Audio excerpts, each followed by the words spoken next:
My name is Jack Storms. I'm a cold glass sculptor in Los Angeles, California. I've always been good at art. From when I was a little kid, I always loved to draw and sculpt and create. What made me want to become an artist is I was always good at it, and I fell in love with the process. So when I got my degree from college, I threw up my hat.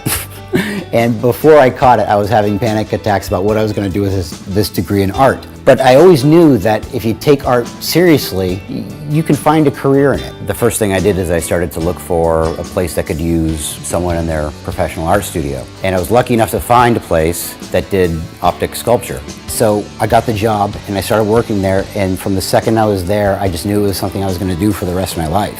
What makes the artwork so unique is the fact that there are very few people on the planet that undertake this endeavor to create this type of artwork. Basically, 99.9% of the art glass that you see out there in the world is formed hot. That is to say, they get their materials and they start manipulating the shape of the glass and start playing around with the colors, and they do that hot. So they administer flame to it, or they put it in a kiln, or there's several methods.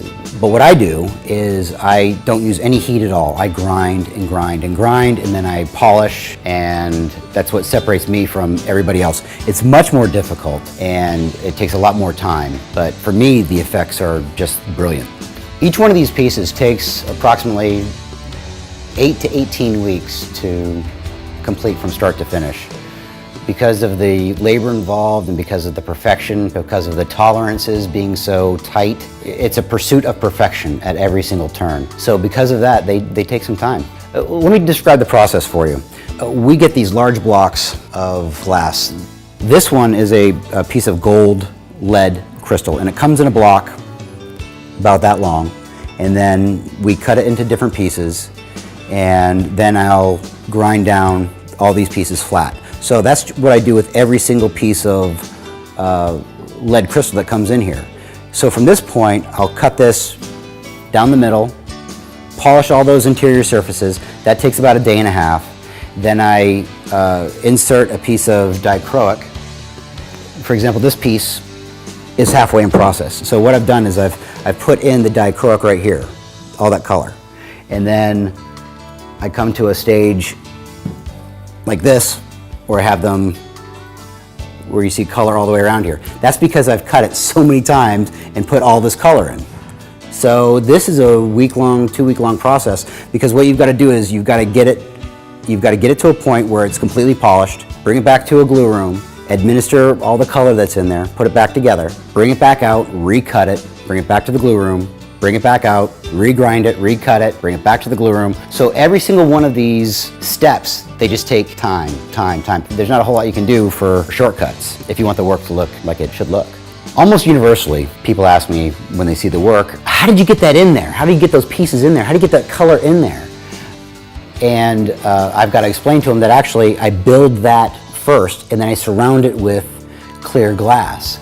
It relies on what's called a refractive index. So the inside is lead crystal, and light passes through that differently than it does with the optic crystal that I surround the work with. So the optic crystal and the high-end epoxy that I use that holds it all together again, they share the same refractive index, so light passes through them without much acknowledgement to the eye. But when it comes to the lead, you'll see a fine line of demarcation where you just see this piece of a glass within glass, almost suspended. Of course it's not, but it appears that way.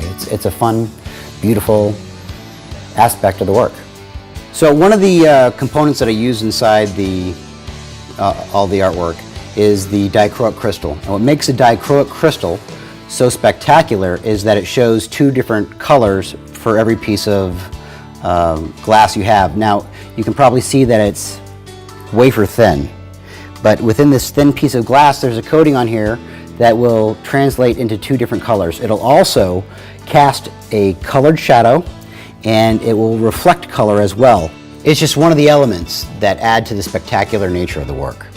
My favorite piece of artwork is by far the Viviovo. I created this piece of artwork, I started it, and it just proved to be so difficult in the process that I pretty much gave up on it. And I was getting ready for a show, and I had met this wonderful girl that eventually ended up being my wife, and I was trying to show off for her. So I brought her in front of the 12, 15, 20 pieces that I had getting ready for a show.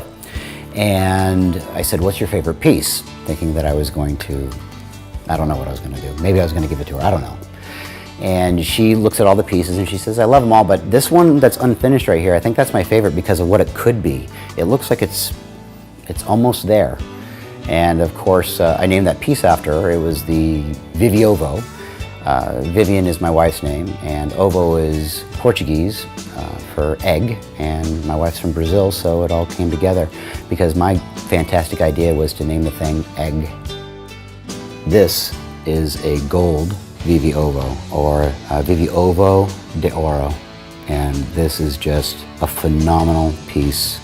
I do this for a living. I stare at the work all day, and every single time I do one of these pieces, it makes me pause and sit there and just reflect on how beautiful it is. I sometimes look at this and I can't believe I can't believe I do this kind of work. It blows me away. One of the things about my work that I find so exciting is that I incorporate a Fibonacci sequence and Fibonacci ratios into the work. The Fibonacci ratio is the golden ratio. It's everywhere in nature. It's why a tree grows so tall versus so wide. It's everywhere in our body. Its ratios are in our face. Your nose is in a ratio to your eye, and you see it almost universally in a conch shell. That spiral comes out. That's a ratio. The reason why I use that in my artwork is because all good artwork has it, but it's crucial to my work because I rely on a straight line. All of my polishing surfaces have to be straight, and there's no such thing as a straight line in nature. So what I've got to do is I've got to take these straight lines that don't occur in nature and make them natural. So I've got to use that Fibonacci as a bridge between the collector and the artwork, because without it, it looks very manufactured and it looks very automated, and it's not. It's labor intensive. At every step of the process is intense human interaction in its pursuit of perfection.